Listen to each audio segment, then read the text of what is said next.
Great, thanks, Christian. Thank you, everybody. Hope you've all had a good lunch.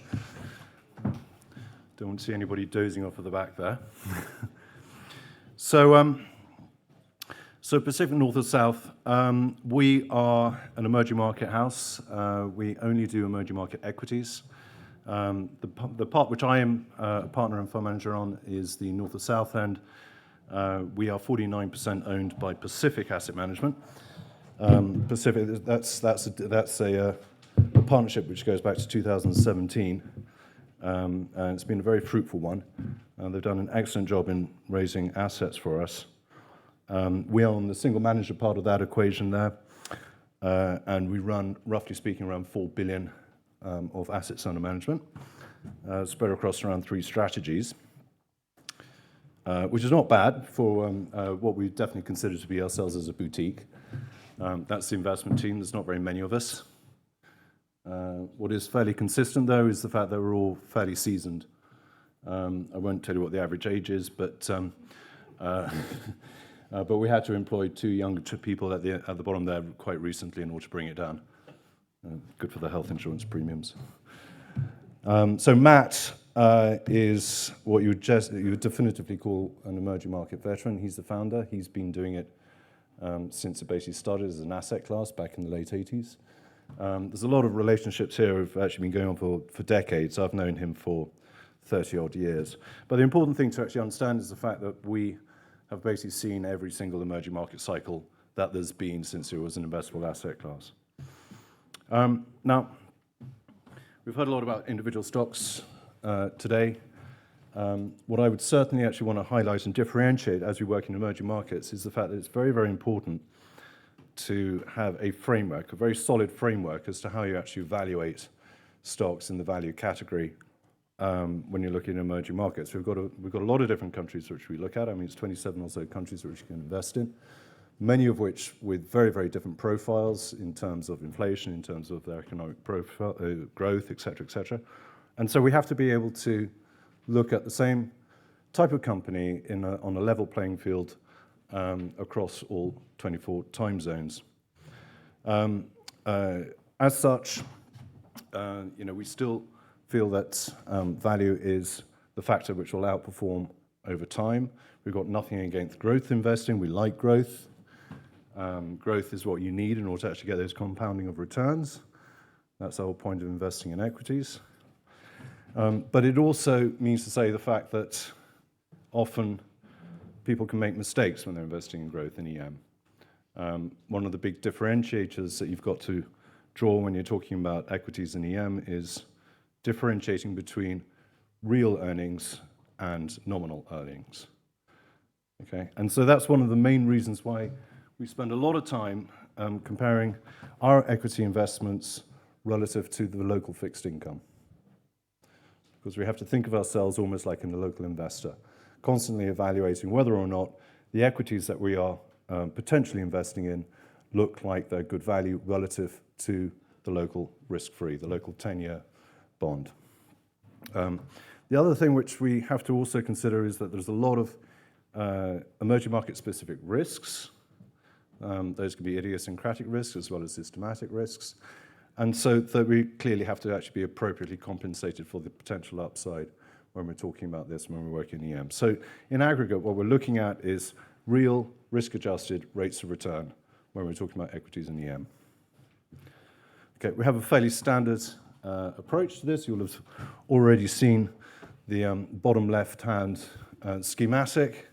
We have certainly a quality bias within our allocation. But when we're looking at individual equities, then we are taking a typical CAPM approach, spending a lot of time doing fundamental analysis. The realities of CAPM is that it's very simplistic, it's very elegant in its simplicity, but it doesn't really work. And so what we have to do is spend an awful lot more time when we're looking at the equity risk premium. This is a factor approach which we've actually developed, which has been unchanged for many, many years now. We'll take the starting block of the beta, but then we'll actually expand it with another 5 additional factors, 4 of which are empirically calculated, so we've got a level of consistency there. The only one which is subjective is the ESG function, the governance function, as we used to call it. And what this does is that, and this is, I think, one of the things which really differentiates us, which is that it means to say that we have a bespoke discounting rate, equity risk premium for every stock that we look at across the emerging market universe. And put it simplistically, I mean, we are value investors, but it's worked. Our flagship fund goes back in 2 different iterations, back to 2011. And what we've managed to show is the fact that this outperforms even when growth is very much a factor which is in fashion. Okay, so this is our main fund, which the objective is 300 to 500 basis points of outperformance relative to the benchmark. We've just closed our 9th consecutive year of outperformance. And if you look at it in aggregate, we are just shy of that 500 basis points. We've got other funds as well, which I might refer to a little bit later. So anyway, talking about stocks. This time last year, I was at a very similar presentation in South Africa, and this was our go-to stock. This was the stock which we had the highest active weightings, the highest absolute weightings in, EMA. Many people might be familiar with this as well. It's basically a one-stop shop if you're actually looking at what's going on in Dubai. There's basically 3 parts to the business. You have the largest mall in the world, the largest shopping mall in the world. You have a development company.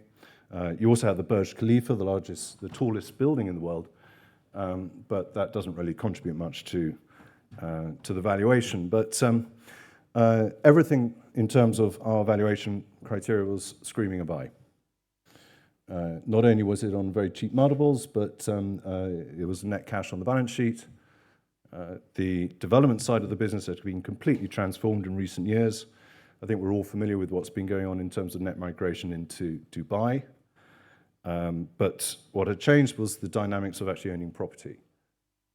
Previously, you could only actually have a visa, a working visa.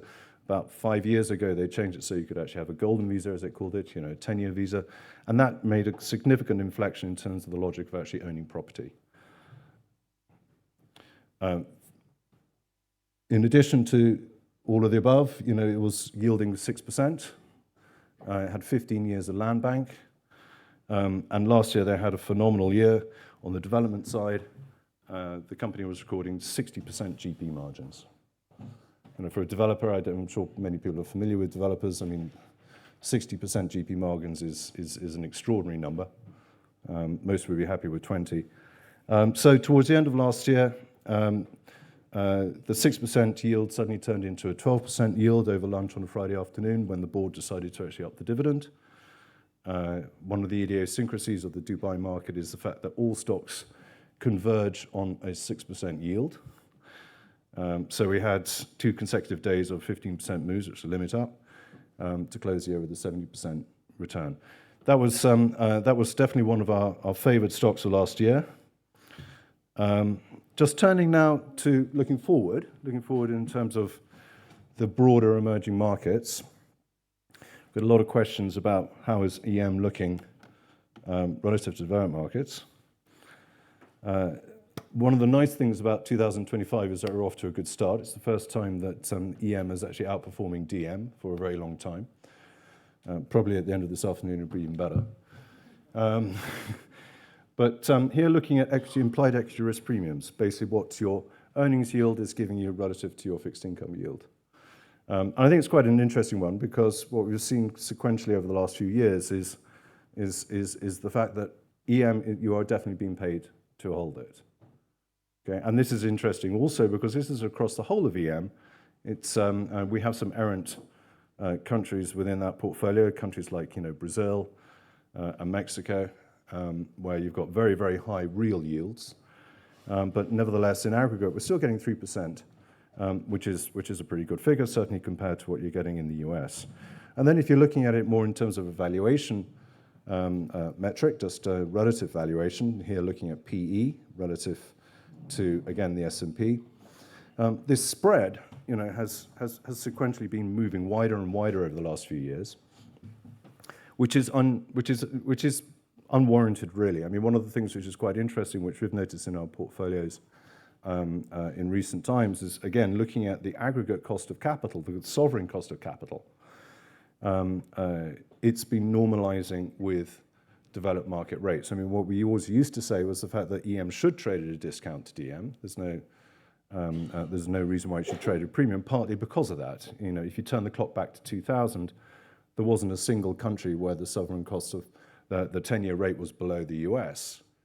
Now, I think last time I looked, there was about 7 or 8, if not more, of the main countries. So really, that PE discount should be closing, not widening out. So when we look at it more within the individual countries, we have, you know, in aggregate, it's actually still looking reasonably good value relative to 10-year history. That's the little yellow line. But we've got some outliers. Brazil, which had a terrible year last year, that's definitely looking cheap. South Korea as well. But, you know, we're at a value conference, so you can't not, when you're at a value conference, you can't not talk about China. And that's where Ben Graham would be going right now. So this is looking at just the Hong Kong and US listed stocks. One of the things which I think, you know, we're all familiar with the, you know, with the economic turndown that's been going on in China. There's nothing new about that. But I think some of the things which are actually going on at the corporate level, probably people would be less familiar. There's definitely been a pickup in terms of alignment of interest with shareholders, in terms of returns of excess capital, and in terms of the balance sheet strength. I mean, if you look at these companies, Chinese companies have by far the strongest balance sheets probably in the world. So that's a universe of 300. That's a universe, I say, of Hong Kong and US listed stocks. Out of that, 340 of them have a net cash position. As growth has been coming down, free cash flow has been going up because capex has obviously also decreased. And what we're now seeing is this also coming back to us in the form of share repurchases, which is obviously quite unusual. Within that 340 on net cash position, there's actually 12 which have zero EV. They actually have cash on the balance sheet, net cash on the balance sheet, higher than the market cap. Within that, there are 3 which actually have positive earnings. A lot of those stories, you know, obviously have difficulties in terms of their underlying businesses, but of the 3, of those 3, 2 are in our portfolios. This is one of them. This is probably the easiest one to understand. Autohome, which is the equivalent of click cars, I think it's referred to here in Spain. Yeah. Auto Trader in the UK. It's basically an intermediary for the entire automotive ecosystem in China. It has a marketplace for used cars, a second-hand marketplace for used cars. It produces content for consumers. And out of that, of course, OEMs get involved as a revenue source there for promotional activity for their new brands. And it also provides leads for the dealership community as well, which they pay for. It's been a very, very tough 5 years. You've had, we all know that. Not only has the economy been weak, but the whole model of distribution has changed. We've got this transition into new electric vehicles.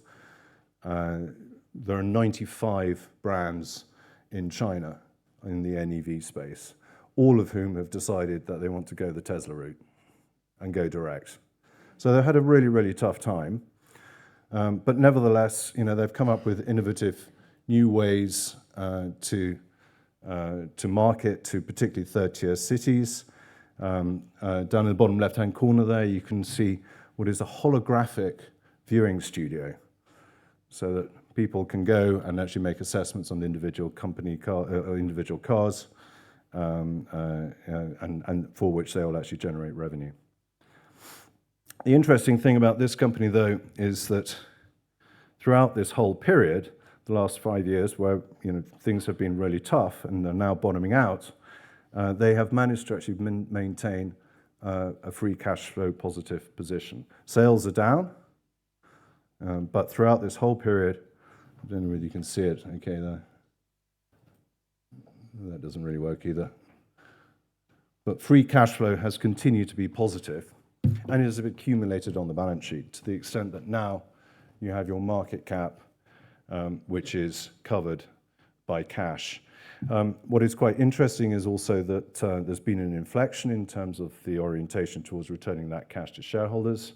Last year, they started upping the dividend payouts, and they've also started a share repurchase program as well. But what is changing now is that the dominant shareholder was a company called Ping An, which is an insurance company. I expect people are familiar with this as well. They were under regulatory pressure to dispose of non-insurance companies. And over the last month or so, this stake has actually been sold to Haier, which is another consumer electronics manufacturer. They have 200 million daily average users. Autohome, which is the market leader with 30% market share, they have 75 million users. So there's huge synergies that can actually come out of the equation here. But more fundamentally, it releases a lot of these regulatory issues. So with this amount of cash on the balance sheet, they are already well disposed towards increasing share buybacks. Given the fact that they are on around now, Haier's on around 42% ownership of this company, we suspect that they will probably end up increasing their share buyback, although we are still very much in the middle of this transaction. So we want to actually wait to see what happens come June, July, when it actually closes. But this is actually one of the positions that we have within the second of our main funds. This is the Income Opportunities Fund. This company is going to be yielding 6% or so in cash dividend, plus about another 3% in terms of share repurchasing. So that fits quite nicely within the profile of the companies that we're actually looking at for this particular fund. Just a couple of words on this fund. I mentioned our flagship fund. What we're looking to actually achieve on this one is a consistent real rate of return, a consistent real dividend stream. It's averaged at around 7% dividend since its IPO, since it launched, and it's outperformed MSCI by 30-odd% over the last 2.75 years. So with that, I'll open up to questions. Thank you so much. Any questions?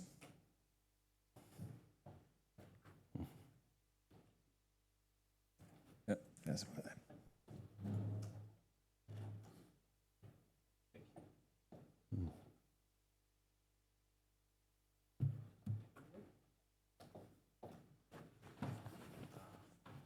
I can probably hear you. No, but I'll give you this one.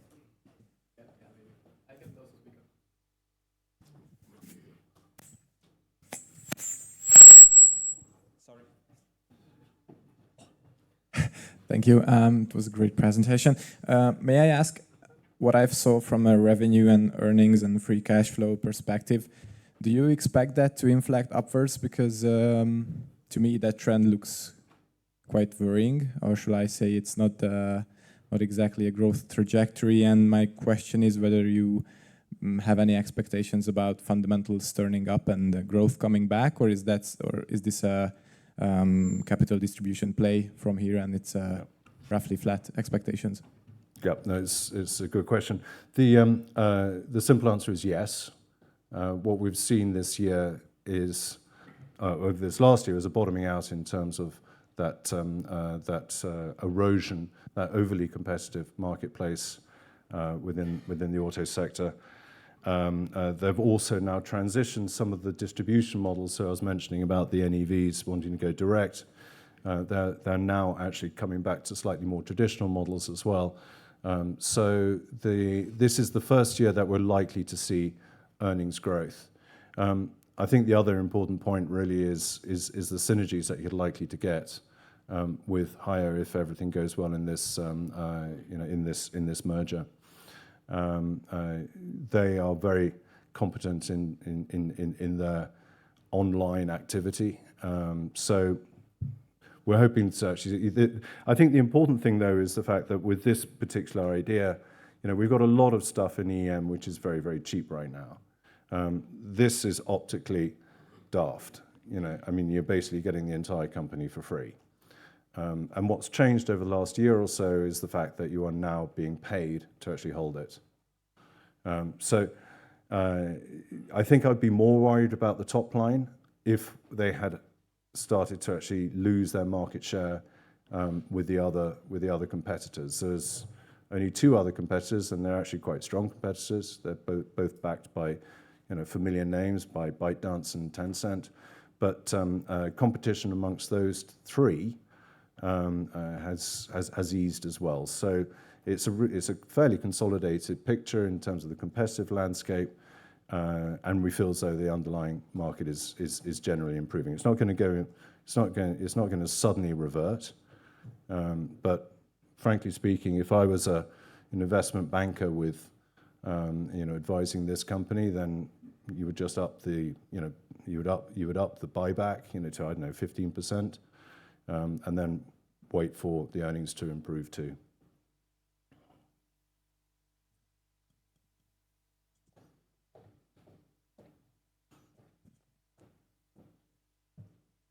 Hi, thanks very much.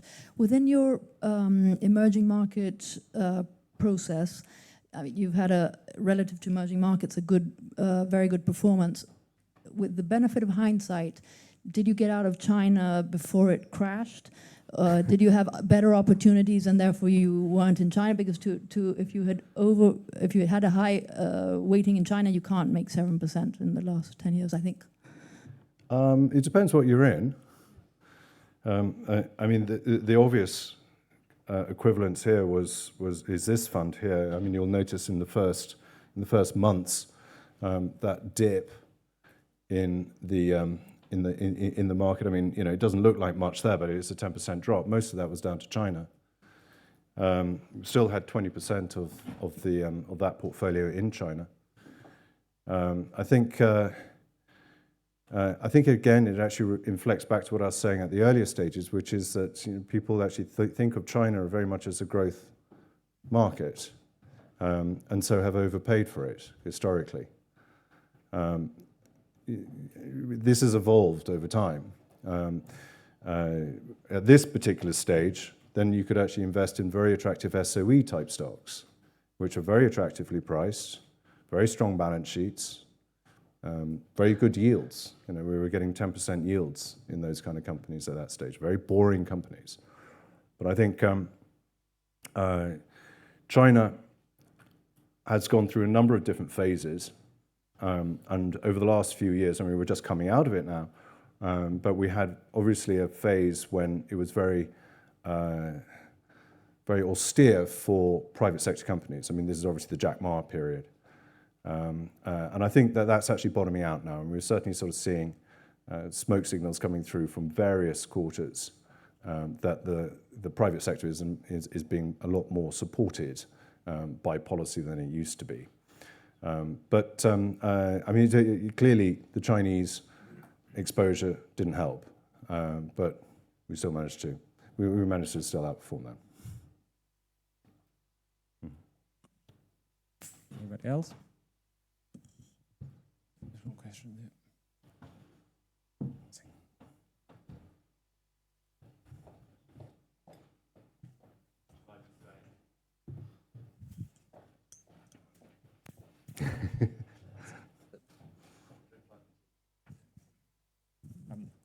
Thank you so much. That's really interesting. So Autohome, I don't know it. Do they sell second-hand cars as well as new cars, or just new cars? Both. Well, no, not new. It's all second-hand. So but they will generate leads for OEMs and for the dealers. So they're the platform that I go onto to sell my car, or a corporate body goes on to sell 1,000 cars, and then it gets fed into somewhere else. So they're a network business that. Correct. Yeah. Okay. So I mean, it's very similar, as you'll be familiar with, Auto Trader. yeah. I mean, it's more evolved than that. Okay, great. Thank you so much. I mean, the other point which I was going to mention, I mean, this Auto Trader is, for example, trades on 11 times EV/EBITDA. So when you've got this kind of a business, the valuation discount is clearly very, very extreme. And is it, I haven't looked at the financials you put up, but has it suffered because it's like a network, so it's investing in itself to get itself to scale, but it then hasn't had the volume throughput? Is that why the business is sort of, if you're not actually selling the cars and you're a network, you'd expect to be decent margin. How does? Oh, no, it's got good margin. I mean, it's still profitable. I mean, this is the important thing to actually understand. But the margins have been squeezed in certain areas, in certain parts of the business. So the media services, which is really, the leads, particularly the OEM leads, and promotional activity, that's the bit which has been squeezed the most recently, just because the whole market's actually been under such pressure. There's been very cutthroat competition between all the brands within China. So that's the part which has actually come under the most significant amount of pressure. Obviously, car prices have been going down too, so that hasn't helped in the used car market. But all of these things, we feel this year it's actually beginning to bottom out. This stock has been around for quite some time, and it's derated quite heavily. It's disappointed people a lot, but it's basically flatlined for the last 5 years. So again, I think the big thing that's changed this year is the fact that we're actually now being paid to actually hold it. Thank you so much. Pleasure. Okay, thank you so much. Okay. Thank you. Thank you.